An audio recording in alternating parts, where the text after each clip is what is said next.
여러분 안녕하세요. 성경과 역사 시간입니다. 오늘은 세계관에 대해서 살펴보려고 합니다. 사람이 어떤 세계관을 가지고 사느냐에 따라서 그 사람이 세계를 보는 방식이 달라집니다. 선글라스를 끼면 세상이 온통 까맣게 보일 것이고, 또 빨간색 선글라스를 끼면 세상이 빨갛게 보일 것입니다. 이처럼 어떤 방식으로 세상을 보느냐에 따라서 세상은 달라지게 보이겠죠. 자, 오늘은 그러면 이 창조를 믿지 않는 세계관, 어떤 사람들이 있는지 살펴보도록 하겠습니다. 많은 사람은 창조를 믿지 않습니다. 창조를 믿지 않습니다. 믿지 않습니다. 동양 철학자 중에 노자라는 분이 있습니다. 이 노자는 도덕경이라는 책을 썼는데요. 이 도덕경에 보면 도는 만물을 생성하고 변화하게 하는 근본 원리이기에 진리의 도의 길에 도달하려면 자연과의 조화, 즉 자연 법칙에 따라 살아야 한다라고 이렇게 말하고 있습니다. 자연 법칙에 따라 사는 것이 결국 진리에 이르는 것이다. 이런 세계관이죠. 중국의 노자라는 사람이 이런 주장을 했습니다. 오늘날 많은 사람들이 알게 모르게 이 노자의 이런 세계관을 가지고 있습니다. 이런 세계관을 범신론적 세계관이라고 얘기를 합니다. 범신론적 세계관. 그래서 뭐 그 나름대로 다 이 의미가 있고 거기엔 진리가 있다라고 하는 것이죠. 그래서 이 사람들이 주장하는 것은 자연의 법칙에 따라서 잘 어울려서 살아야 된다라고 이렇게 얘기해요. 그래서 이 범신론은 초월적인 창조도는 없고 우주 자연의 변화 자체가 곧 신의 활동이다. 이렇게 이야기를 하는 동양 철학의 세계관이 바로 이 노자의 세계관이라고 볼 수가 있습니다. 그 다음에 서양 철학자들은 우리처럼 하나님을 창조주로 보지 않고 하나님을 제일 원인이 하는 용어로 대체합니다. 제일 원인이 뭘까? 좀 어려운 말을 쓰고 있어요. 제일 원인이란 무엇인가? 이걸 살펴보면 모든 인과관계에서 다시는 운동하지 아니하고 다른 것을 움직이는 궁극적 원인이 제일 원인이다라고 하는 거예요. 자, 이 용어를 처음 사용한 사람은 바로 그리스 철학자였던 아리스토텔레스였고요. 아리스토텔레스 주장에 의하면 움직이는 것은 무언가에 의해서 움직여지며 이러한 원인과 결과를 끝까지 추구하면 궁극적으로 스스로 움직이지 않으면서 다른 것을 움직이는 원인을 고찰하게 된다라고 하는 것이죠.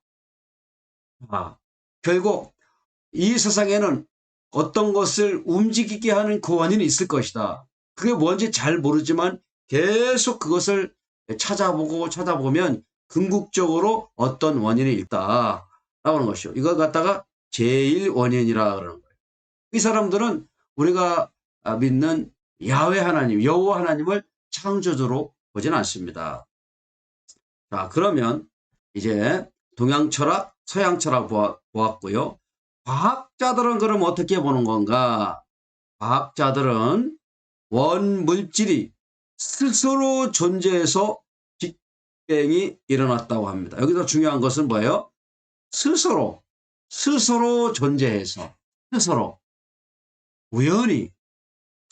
우연히 났다. 빅뱅에 의해서 일어났다라고 하는 것이죠. 자, 이런 즉 창조를 믿지 않는 세계관이에요. 동양 철학도 범신론입니다.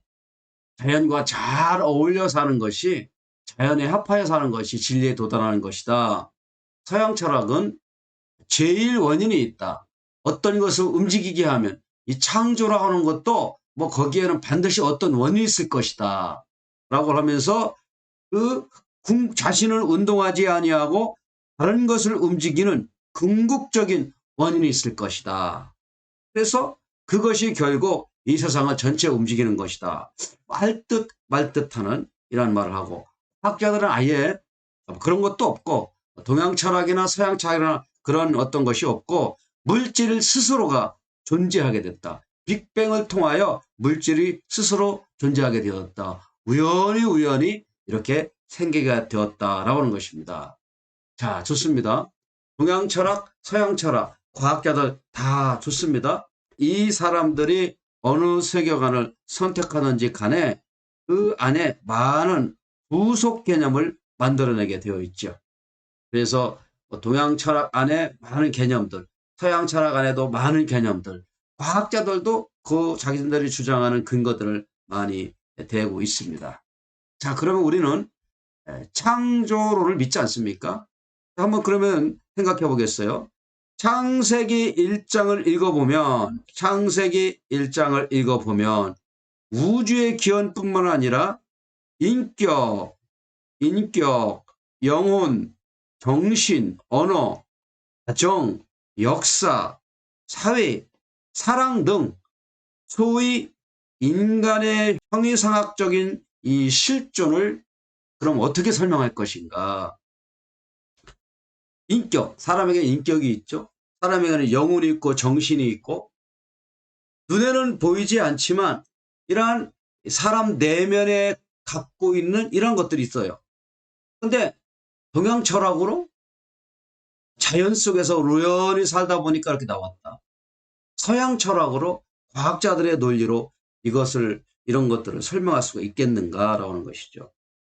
자, 그러나 이 부분을 신화로 믿는다면 나라는 존재는 신화의 인물이 되고 말죠. 그래서 과학자들이 말하듯이 빅뱅이 나의 근원이라면 내 영혼, 정신, 사랑 등 우리 눈에 보이지 않는 가치들은 어떻게 설명할 수 있겠는가? 상당히 중요하다고 봅니다. 우리 눈에 보이지 않는 인격, 사랑, 영혼, 정신, 사람은 또 가치를 따져가지 않습니까? 가치를 중요하게 여기지 않습니까? 이런 것들은 어떻게 설명할 것인가? 라고 하는 것이죠. 자, 그래서 나라는 사람의 근원, 기원을 회색지대에 두면 안 된다. 회색지대. 뭐 그렇게 진화하고 발전하다 보니까 그 안에 뭐 새로운 어떤 변화가 있고 또 뭐 뇌가 발달되어져 가지고 지금 우리와 같은 이런 사고도 하게 되고 또 인격도 갖게 되어지고 뭐 이런 많은 그러한 이 개념들을 만들어내죠. 자, 그런데 이런 것들을 우리는 반드시 규명해야 된다라는 것이죠.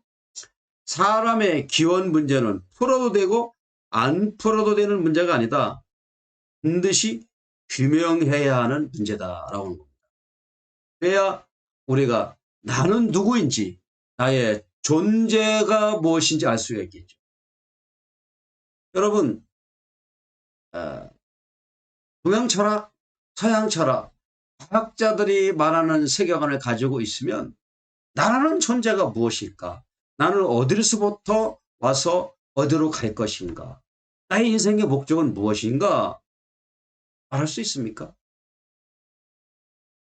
자, 바로 이러한 사실, 역사 전체를 규명하는 진리를 담고 있는 것, 이것이 창조론이고 인류의 정체성을 담고 있는 것이 창조론입니다. 하나님은 창세기에서 이것을 정확하게 말씀하셨습니다. 태초에 하나님이 천지를 창조하셨느라. 그리고 사람을 하나님의 형상을 따라 창조하셨다라고 말씀하고 있습니다. 이것이 우리 인간이 가지고 있는 이 정체성이고 그리고 우리가 또 살아가야 될 이유와 목적이 되는 것이죠. 동양 철학으로, 서양 철학의 세계관으로, 과학적인 세계관으로 살아간다면 나의 존재론적 이 목적과 가치를 어디에서 찾을 수 있느냐라고 하는 문제입니다. 오늘은 여기까지입니다. 감사합니다.